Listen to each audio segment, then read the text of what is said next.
Already টি-20 থেকে অবসরের ঘোষণা দিয়েছেন সাকিব আল হাসান।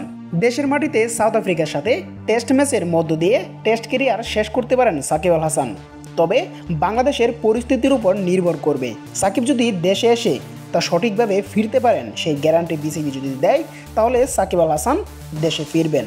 আর নয়তো ভারত টেস্টেই হতে পারে সাকিব আল হাসানের জন্য টেস্ট ক্যারিয়ারের শেষ ম্যাচ। একজন কিংবদন্তির এভাবেও কি বিদায় হয়? এটা কি মানা যায়?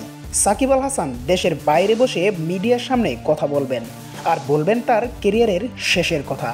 এটাও কি ভাবা যায়? কোনোভাবেই কেউ টের পেল না সাকিব আল হাসান কি করতে চলেছেন। হঠাৎ কেন সাংবাদিক সম্মেলন ডেকেছেন? দেশের ক্রিকেটের জন্য কি করেননি সাকিব আল হাসান? বাংলাদেশকে রিপ্রেজেন্ট করেছেন বিশ্বের দরবারে। দেশের জন্য একাধিকবার জরিমানাও ভোগ করতে হয়েছে সাকিব আল হাসানকে। অনেকে বলতেন সাকিব আল হাসান নাকি নিজের জন্য খেলে। হ্যাঁ ভাই, সাকিব আল হাসান নিজের জন্য খেলে, তবে সাকিবের মতো আরেকটা সাকিব এনে দেখাও। বিশ্বের দরবারে বাংলাদেশকে রিপ্রেজেন্ট করা, টানা কয়েক বছর অলরাউন্ডারের খাতায় সাকিব আল হাসানের নামটা লিপিবদ্ধ করা। অর্থাৎ সাকিব আল হাসান দীর্ঘদিন অলরাউন্ডার র্যাঙ্কিংটা ধরে রেখেছিলেন 3 ফরম্যাটে। সেটা হয়তো আর কখনো বাংলাদেশ দেখবে কিনা তা সন্দেহ রয়েছে। সম্প্রতি অফ ফর্মে রয়েছেন সাকিব আল হাসান। সাকিবকে নিয়ে মিডিয়া তোলপাড়, একের পর এক করছেন সমালোচনা। এছাড়াও বাংলাদেশের রাজনীতিকে ঘিরে সাকিব আল হাসানকে করা হয়েছে হত্যা মামলার আসামি।